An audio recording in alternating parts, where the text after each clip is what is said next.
Hey guys, welcome back. Quick update on my $25 Amazon gift card giveaway.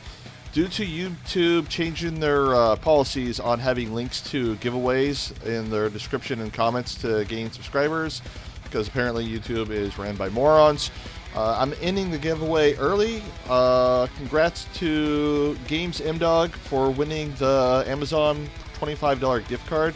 So I sent you an email. You got a week to respond. So if I don't see a reply, I'm going to redraw for another person. So make sure you check your junk folder or anything like that if you don't see the email. If I do any future giveaways or anything like that, I'll probably do it by Twitter or anything like that. Maybe through a Twitch account if I ever get around to playing more on Twitch. Thank you. Enjoy the video.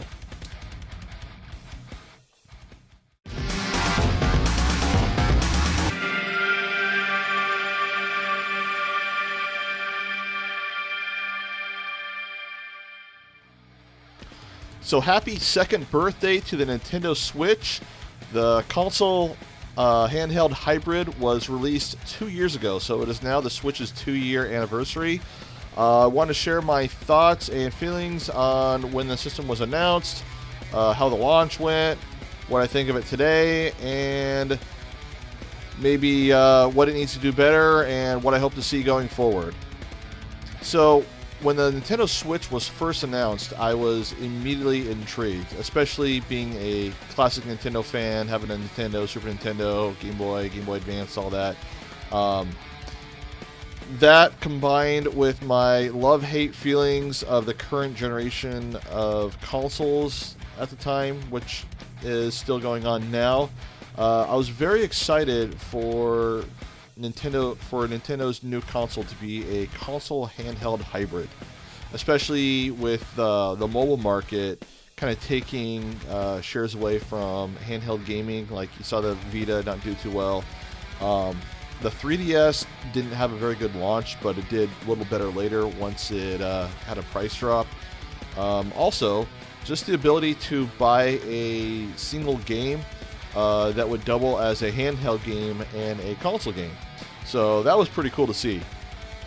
Also, I was really excited to see the return of cartridges over optical media, which Nintendo's always done for the handhelds, but for the consoles, we haven't really seen that since Nintendo 64. So, absolutely loved the emphasis on the Switch with local multiplayer gaming. As much as I enjoy online gaming, I think it's been tainted with the illusion that local multiplayer gaming was no longer needed, and I think that could be further from the truth. You kind of saw that a lot.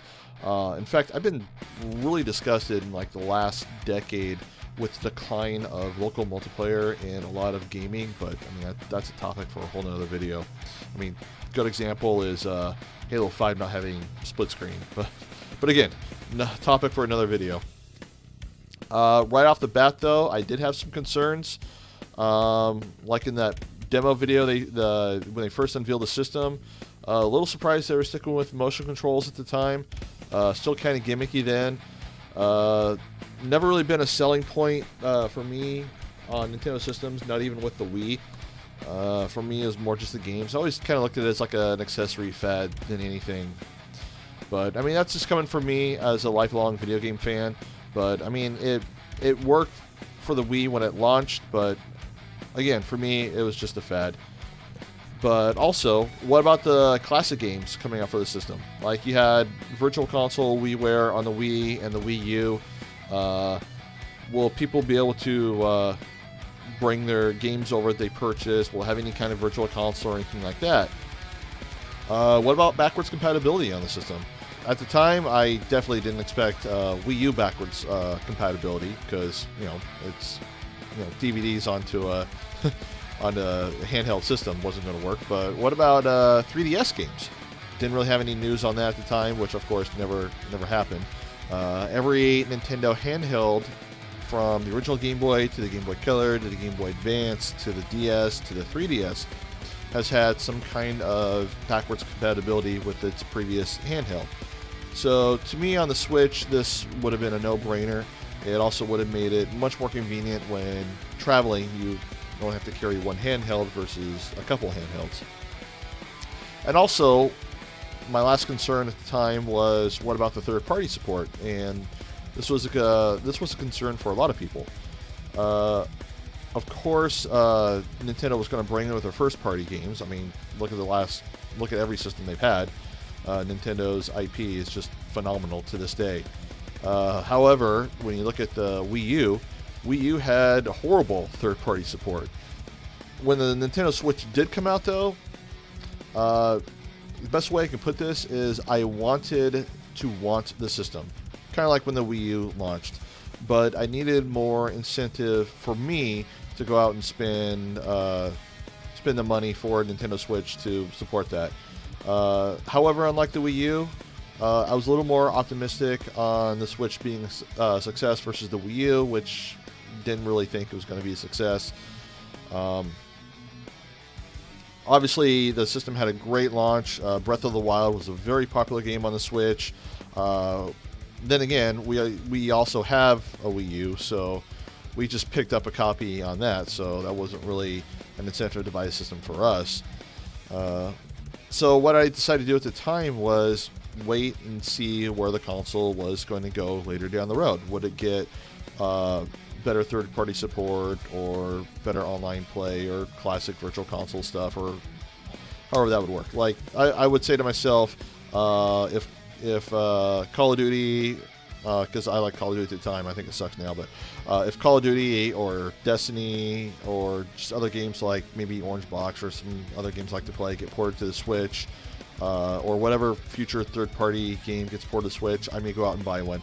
Or if Doom gets ported to the Switch, because I loved Doom at the time, I'll go and buy it. You're seeing where I'm going with this. So, fast forward later, my love-hate feelings for the Xbox One console, which if you kind of look at some of the videos I've done, definitely had more hate for the console back then.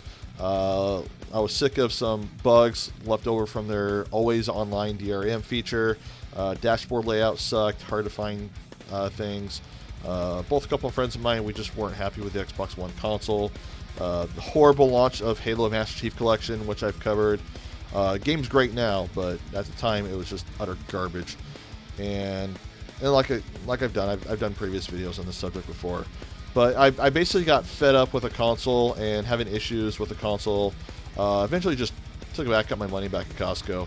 And I mean, I was at the time I was mainly playing backwards compatible 360 games on it anyway, so I just kept playing them on the 360.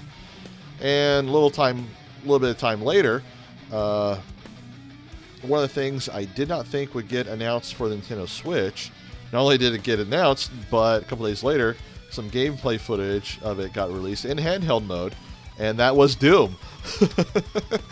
So when I saw that, I was like, holy crap, I'm immediately sold Nintendo Switch. I slept on it for a day. Next day, woke up, drove to Best Buy, went and picked one up, immediately loved the system. Much simpler system, much better layout compared to the Xbox One. Little while later, because I was playing Breath of the Wild, Zelda Breath of the Wild on the Wii U a little bit, starting to get into that. I still picked up a Switch version because I love playing games on the Switch. That way I could play it anywhere versus just anywhere close to the TV. Also picked up Mario Kart 8 on the Switch, even though we also have that on the Wii U. Funny thing about Mario Kart 8 was, when I first played it, I thought it was okay. I liked the Wii version better. But once I picked up the Switch version, started playing it more and more, and got hooked into it, I actually think it's a much better game than I originally thought. And in fact, I think it's the best Mario Kart game out there. So, but anyway, back to Doom. When Doom came out, even some time later, I was completely blown away with how good the game ran on the system, even in handheld mode. Yeah, there's a little bit of blurriness because of the resolution scaling to maintain the frame rate, but with recent patches, it looks even better than when I did my gameplay video. But even though later on I eventually gave in and picked up another Xbox One, which, a whole other topic in itself, which I've covered before, I still had my copy of Doom on the Xbox One laying around, and to this day, I hardly ever touch it. Whenever I play Doom, I pop in the Switch version. So mainly just because I enjoy playing it because the system's hybrid functionality, so I can be playing it and all of a sudden like, oh, I need to play in the other room because someone wants to play something on the main TV. So I just pick it up and, you know, continue my game or whatnot. Later on, we had Super Mario Odyssey come out on Nintendo Switch, which is just a masterpiece of a Mario game. I loved how it focuses more on the gameplay. It doesn't have as much of like the story, the cutscene, tutorial crap that too many modern games have. Mario Galaxy on the Wii, I like playing that, but it's just too much story cutscenes, and it just takes away the action for me. Kind of get bored. I'm just turned 40 years old, so I get impatient nowadays when I play my video games, so it's kind of funny. But even though I absolutely loved the system when I got it, and when a lot of those games came out, there were still some features that were missing that I wanted to see on this console. Of course, backwards compatibility with 2DS, 3DS games. Talked about that. Obviously, they weren't going to add that functionality to the Switch later on, because especially when you consider the Switch cartridges next to the DS cartridges, there's a size difference, so you can't use the same port. But one of the things I wanted to see was virtual console games or classic games. Even though I probably wouldn't have bought as much as some people would have, it was still a feature I wanted to see in the system. Playing a lot of old Nintendo, Super Nintendo, Nintendo 64, and so on. A lot of those games on the Switch, like on the Wii and Wii U, and even on the 3DS in some cases. So that did not exist at the time, and people were waiting on that. The selection of digital games that you saw on the system at the time, both indie games, classic arcade ports, they kind of made up for that a little bit, so that was good. Especially like the original version of Super Mario Brothers from the arcade. It's original for us Americans, that is. I know the original version is actually the Nintendo version, came out in 1983 in Japan, and the arcade version came out later. But the arcade version launched in the US first, and then a year later you have the Nintendo version. So to me, the arcade version is always the true original version, and that's always my favorite version of the game. But anyway, the lack of a virtual console still left a void to be filled. And also, third-party support on the Switch, it was definitely picking up. I mean, Doom was a good sign of that, and you had more and more games being ported, eventually Fortnite and whatnot. And even limited run games picked up third-party support for the Switch. And even though you had a lot of that, I still wanted more. I even did like a little wish list video later on, which you can look back in my history on what I'd want to see, titles I want to see come to the Switch. And a couple of those titles even came true. For example, Mortal Kombat was announced, and that's being developed on the Switch. Mortal Kombat 11. Also, a good racing simulator, which you're seeing, Grid Autosports, which was announced recently. That looks pretty good, so I'm hoping that'll be a great game on the Switch.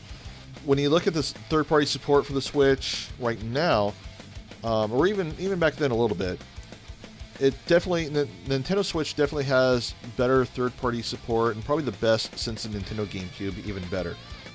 The Wii had good third-party support, but majority of the games were gimmicky and cash cow games, so I really don't count that at all. So eventually, the Virtual Console was replaced and released, and we got a great selection of old Nintendo classics, and even had the games with two-player support, even had online play or online functionality, which was really, really cool. They had to be with someone on your friends list and that kind of thing, so it wasn't like matchmaking, but it was still a really cool feature.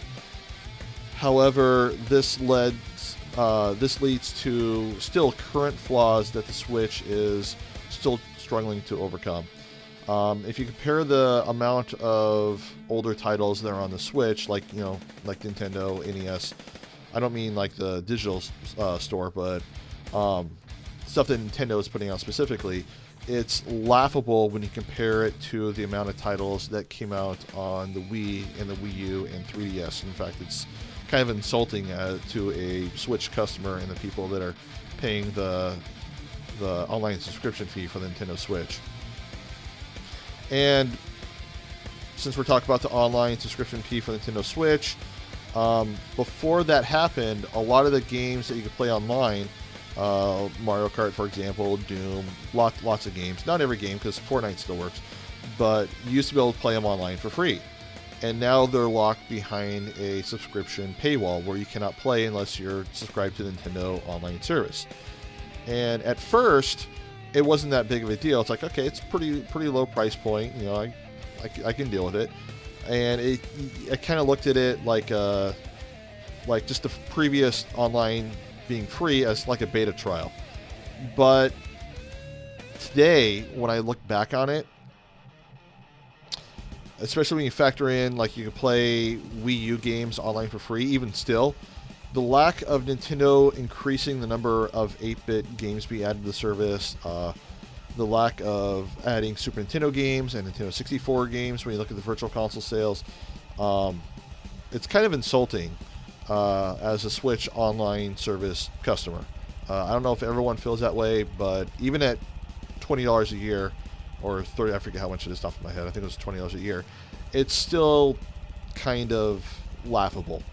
The voice chat thing to me isn't that big of a deal. I don't mind it that much. I actually think it's a great way to have parental control with voice chat on Nintendo system. I know I've talked about this a little bit on the previous Switch video, but like parents setting up parental controls on a system, majority of the parents are not into video games. Like parents like grew up with our generation, yes, but parents maybe a little bit older, parents who didn't grow up playing video games, they don't want to figure it out. They don't want to like, okay, yeah, I can set up the parental controls, go on the Xbox, go here, go here. No, screw that. They're just going to unplug the thing and not let the kid play it at all. So, I mean, if they hear bad language or anything like that coming out of the speakers. So, with the voice chat being on the phone, the parents can simply just say, okay, give me the phone. That's it. So the kids can still play the game. So I think it's a good way for Nintendo to have the parental controls with the responsibility of it in the hands of the parents and not have the responsibility to Nintendo themselves. So I actually think that's a good idea. I know it's not a popular opinion, but I actually think it's a smart move on Nintendo's part. But when you look back at it today,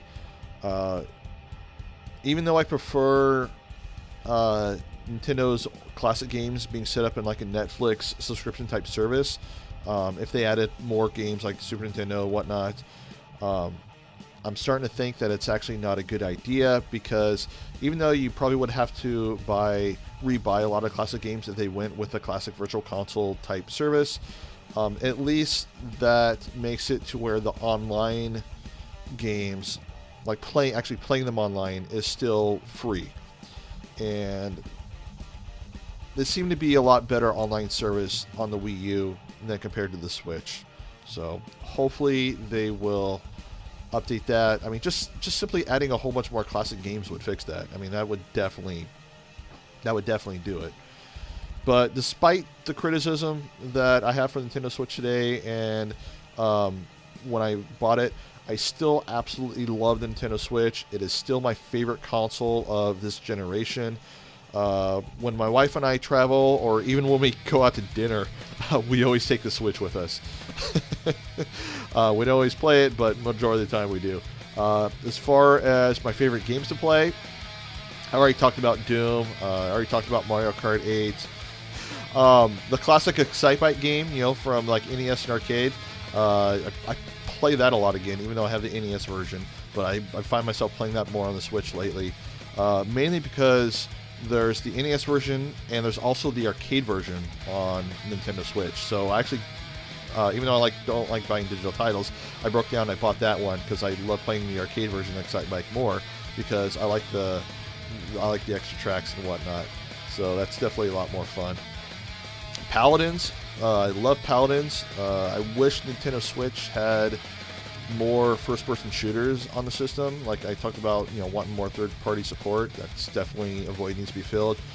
But Paladins kind of fills that itch a little bit, so that's pretty cool, especially for being a free-to-play game. So Street Fighter Anniversary. Love playing Street Fighter Anniversary on Nintendo Switch.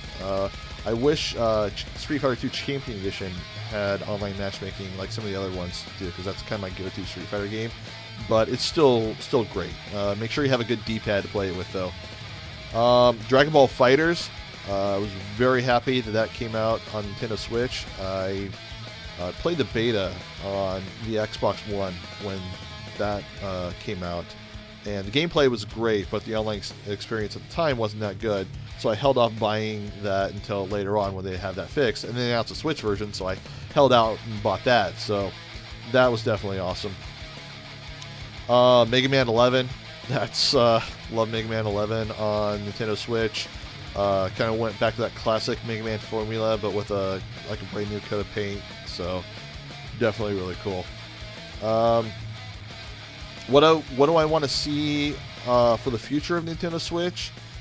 Definitely a Switch Mini, because I like things smaller and more portable when it comes to handheld gaming. And I think the revision is going to be a Switch Mini, and I did a video on that. Another improvement they can make is just better selection of classic games, which I already talked about, and it's still a no-brainer.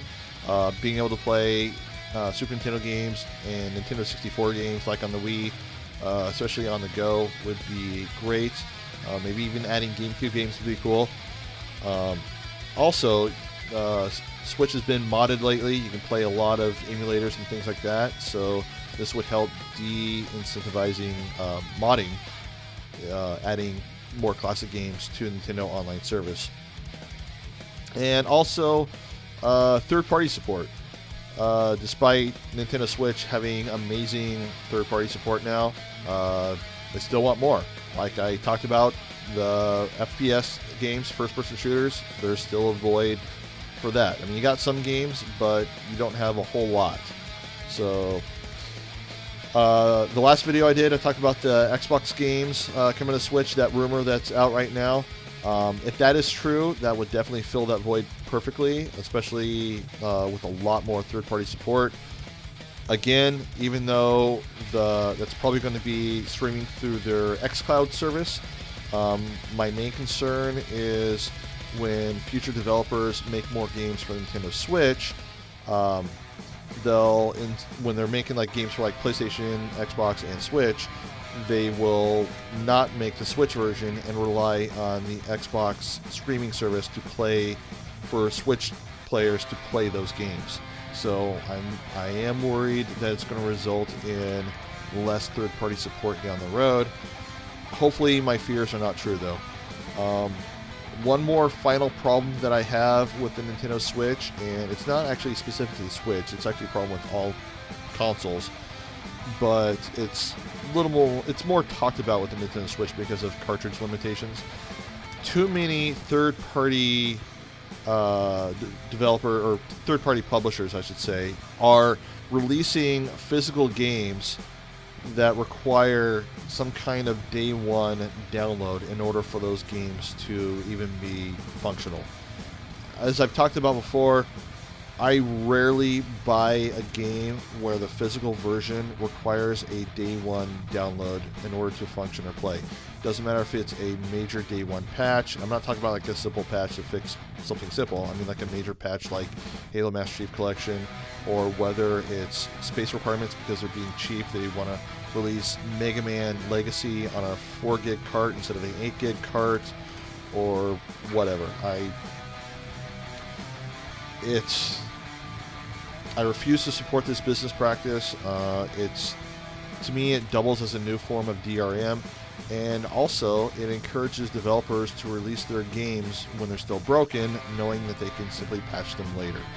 So, I mean, Halo Master Chief Collection is the moment when I really started making that stand.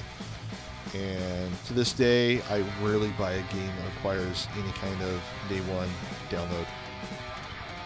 So despite my issues with the Nintendo Switch, it's still a great system. I absolutely love it. I'm curious, what do you guys think about the Nintendo Switch? What do you guys think about its launch, its progression, where it is today? What do you want to see be added to the Switch? Thank you very much for joining me today, and I will see you guys next time.